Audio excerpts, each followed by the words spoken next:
Imagine a patient who avoids social gatherings, laughs less, and feels constant anxiety just because she cannot control her bladder.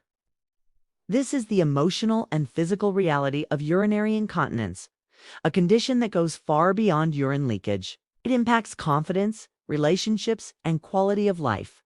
In this nursing care plan, we'll dive deep into every aspect of urinary incontinence management. Linking assessment, diagnosis, goals, and interventions with clear nursing rationale and practical strategies. Our patient, Mrs. Aisha Khan, a 48-year-old woman, presents with frequent involuntary urine leakage, particularly during coughing, sneezing, or lifting heavy objects.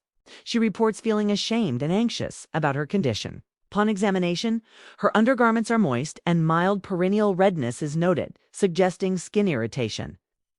Her vital signs are stable with a blood pressure of 122/78 mmHg, pulse 84 bpm, respiratory rate 18.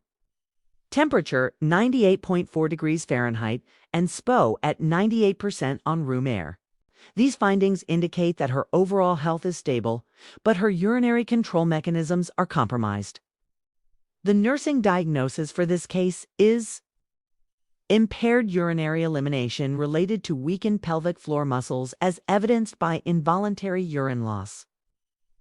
The main contributing factors include childbirth, aging, hormonal decline, and reduced muscle tone. To remember the common causes, use the mnemonic WASH weakened pelvic floor, aging muscles, sphincter dysfunction, and hormonal imbalance. Our short-term goal is for the patient to understand bladder retraining techniques and demonstrate pelvic muscle strengthening exercises within 24 hours. The long-term goal is to help her achieve continence and report reduced leakage within 1 week. These goals emphasize education, empowerment, and sustained behavior change.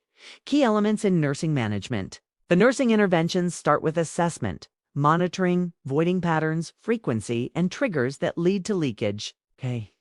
Next comes education, teaching Mrs. Khan how to perform Kegel exercises correctly. A helpful mnemonic for Kegels is hold. Hold your pelvic muscles. Observe your breathing, do not strain. Lift the muscles inward, and do it consistently 3 times a day. Encourage the patient to start with 10-second contractions followed by relaxation. Over time, this strengthens the sphincter and bladder support system. We also introduce bladder training by scheduling voiding every 2 to 3 hours, gradually increasing intervals to train the bladder to hold urine longer. Perineal care is another priority. Keeping the skin clean and dry prevents infections and irritation. Using mild cleansers and barrier creams helps maintain skin integrity. Monitoring intake and output ensures proper hydration without overfilling the bladder. Nurses should advise patients to limit bladder irritants like caffeine, alcohol, and carbonated drinks, which can worsen urgency and frequency. Pharmacologically, medications such as oxybutynin or toltrodine may be prescribed to relax bladder muscles. Almirabagrin can increase bladder capacity. For menopausal women, topical estrogen may improve urethral tone. However, nursing vigilance is needed to monitor for side effects like dry mouth, constipation, or hypertension. Emotional and psychological support cannot be overlooked. Many patients with urinary incontinence suffer from embarrassment and social withdrawal. Nurses play a vital role in encouraging open communication, ensuring privacy during care, and reassuring patients that incontinence is a manageable medical condition, not a personal failure. In special situations such as postoperative patients, those with spinal cord injuries, or elderly individuals with mobility issues, the nursing plan must adapt. These patients may require assistive devices, absorbent products, or bedside commodes to promote dignity and independence. Regular follow-up and reinforcement of bladder habits are crucial to sustain progress. By the end of 1 day, Mrs. Khan demonstrates proper Kegel techniques and expresses understanding of bladder training.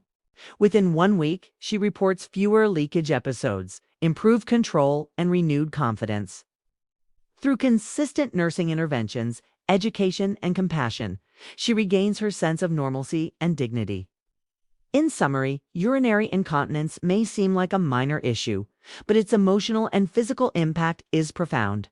With the right nursing care plan, one that blends science, empathy, and skill, nurses can truly transform lives. Remember, control is not just about the bladder. It's about helping patients reclaim control over their confidence, comfort, and well-being.